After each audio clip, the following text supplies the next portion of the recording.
আজকে ফার্মে আরেকটু ছোট মোটো চেঞ্জ করলাম, সেটা হচ্ছে যে এই একটা দুটো তিনটে আর এইখানে একটা, এই যে চারটে ছোট ছোট চারটে বোর্ডারে ভাগ করে দিলাম বাচ্চাগুলোকে।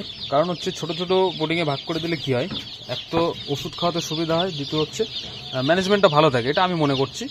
কারণ হচ্ছে একটু বড় হবার মানে বড় বোর্ডার গার্ডের মধ্যে যদি এতগুলো বাচ্চা রাখি তাহলে জায়গাটা ছোট হয়ে যায়, অনেক সময় জলের পাত্র বেশি পরিমাণে দেওয়া যায় না জায়গা শর্টেজের জন্য। তো প্রত্যেকটা যদি একটা করে জলের পাত্র একটা করে খাবার পাত্র দিয়ে দিই তাহলে বেশ ভালো এরা মজায় আছে। আর প্রত্যেকটা পাত্রে কিন্তু সবাই সম পরিমাণে ওষুধ জলটা পাবে, এটা একটা ফেসিলিটি।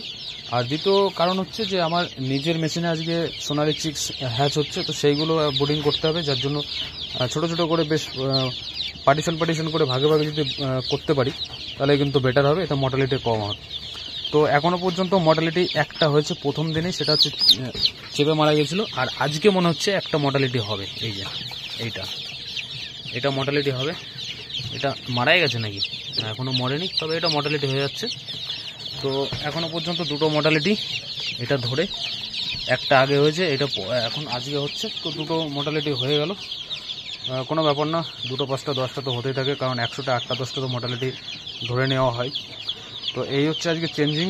তো এই জন্য চেঞ্জ করলাম, তার কারণ হচ্ছে এখানে এই ঘরটার মধ্যে এখনও দুটো জায়গায় সোনালি চিক্স বোর্ডিং হবে, একটা জায়গায় আড়াইয়ের চিক্স বোর্ডিং হবে, এবং একটা জায়গায় 100 মতো হাঁসের বাচ্চা বোর্ডিং হবে। তো এতগুলো বোর্ডিং পার্টিকুলার আলাদা আলাদা করে করলে সব থেকে সুবিধা হবে ওষুধ দিতে। তো এই যে হচ্ছে আজকে চেঞ্জিং করলাম, এইটুকুনি দেখানোর ছিল।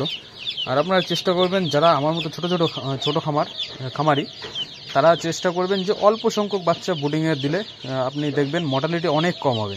সবাইকে বলবো সব থেকে বেশি বাচ্চা বোর্ডিং যদি আপনি করেন তাহলে 300 বাচ্চা বোর্ডিং করবেন একত্রে। তার বেশি বোর্ডিং করলে কিন্তু মেনটেন করা বা যে একটা গাদাগাদি ব্যাপার, একে উপরে চড়ে মর্টালিটি, এই সমস্ত সমস্যাগুলো বেশি আসে। তো সবসময় লক্ষ্য রাখবেন, মানে টার্গেটে রাখবেন যে 300 বাচ্চা বোর্ডিং করব। আর যদি আমার মতো ছোট কেউ একদম ছোট্ট লেভেলের খামারি হন, অল্প সংখ্যক নিয়ে কাজ করেন, তাহলে এরকম ছোট ছোট বোর্ডিং করবেন।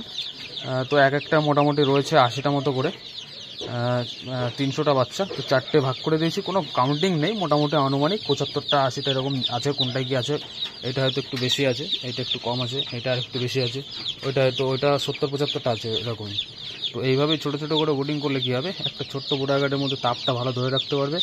আর পুরো বোর্ডার ঘরটাকে এইভাবে পর্দা দিয়ে কভার করবেন, সেটা হতে পারে কাপড় বা হতে পারে এরকম বস্তা, আমাদের যে ম্যাশের বস্তা, ফিডের বস্তা, সেই বস্তা সেলাই করে চট তৈরি করতে পারেন।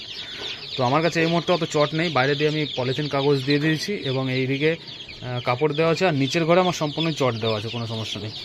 তো আজকে এইখানে দেখুন, এইটাকে পুরো সাফসাফাই করলাম। এই ঘরে প্রচুর অ্যামোনিয়া হয়েছিল, দুর্গন্ধ হয়েছিল। আর যেহেতু কাঠের ফ্লোর, আমার কাঠের মেঝে, তো রসটা টানতে পারে না। দেখুন এইগুলো কিন্তু সব হচ্ছে আপনার রস, তো প্রচুর দুর্গন্ধ হয়েছিল। তো আজকে পরিষ্কার করে আবার এই চেঞ্জ করে এভাবে দিলাম।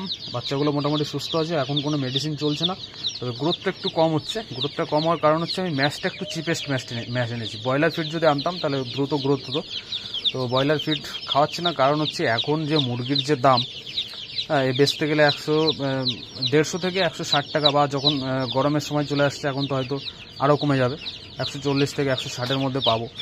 তো এই 140 থেকে 160-এর মধ্যে বিক্রি করে ব্রয়লার ফিড এখন 2700 টাকা 2800 টাকা বস্তা নিচ্ছে, একদম ভালো কোম্পানিটা। তো কিভাবে কি করব, ওর জন্য মোটামুটি এভারেজ একটা দামের মধ্যে ফিড এনেছি, যার জন্য গ্রোথটা একটু স্লো হচ্ছে।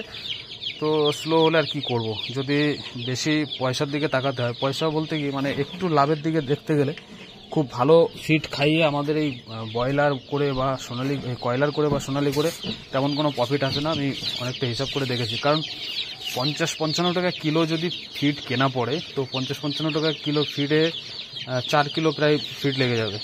তো 4 কিলো ফিডের দাম 200 টাকা, বাচ্চা রয়েছে 30 টাকা মতো, 230, মোটামুটি আরও খরচা আছে পার পাখির পিছনে ধরে নিন 20 টাকা। তো 250 টাকা তো আমার খরচাই হয়ে গেল। বিক্রি তো হবে, যদি 2 কেজি, সবগুলো হবে না, এভারেজ 2 কেজি আমি ধরলাম, সবগুলো হবে না, তো 2 কেজি দাম হচ্ছে 150-300 টাকা। তো 250 টাকা খরচা হচ্ছে। এবার 50 টাকা পার পিসে যদি লাভ করি, তার মধ্যে মর্টালিটি আছে, এই যে অলরেডি দুটো যেরকম মরে যাচ্ছে, এরপরে বড় হয়ে মরার একটা চান্সেস থাকে, অ্যাসাইটিসের সম্ভাবনা থাকে, সিআরডির সমস্যা থাকে, বিভিন্ন সমস্যা কাটিয়ে লাস্ট পর্যন্ত আহামরি কিচ্ছু থাকে না ফার্মিং করে। তো হিসাব করে করতে হবে, একটু গ্রোথ স্লো হচ্ছে মানে কি, আমার সময়টা বেশি লাগবে এই আর কি। তবে সবাই চেষ্টা করবেন প্রথম মোটামুটি সপ্তাহখানেক ব্রয়লার ফিড খাইয়ে একটু ফাস্ট গ্রোথ করে নেওয়ার। তো আমি সেটাও করিনি, এটা আমি আপনাদেরকে রিকমেন্ড করব যে আপনারা প্রথম সপ্তাহটাই প্রি স্টার্টার অথবা স্টার্টার ব্রয়লার ফিডটা খাইয়ে একটু গ্রোথটা করে নেবেন, তারপরে আপনি যে কোনো ম্যাশ খাওয়াতে পারেন একটু বাজেটের মধ্যে। তো আমার এই যে ম্যাশটা, এই ম্যাশটা মোটামুটি খারাপ নয়, তবে খুব বেশি ভালোও নয়, ঘাটিয়ার মধ্যেই পড়ে বলতে গেলে। তো এটা খাইয়ে একটু বাজেট সেভ করছি যাতে কিছুটা হলেও লাভ করতে পারি, কারণ আমার স্লো গ্রোথ হলেও কোনো সমস্যা নেই, কারণ আমি নিজে দোকানে বিক্রি করব, সেই হিসেবে আমার করা একটু টাইম বেশি লাগবে, কোনো প্রবলেম।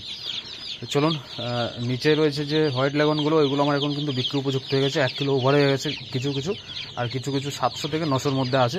তো মোটামুটি একটা এভারেজ ওজন 900 মতো হয়ে রয়েছে।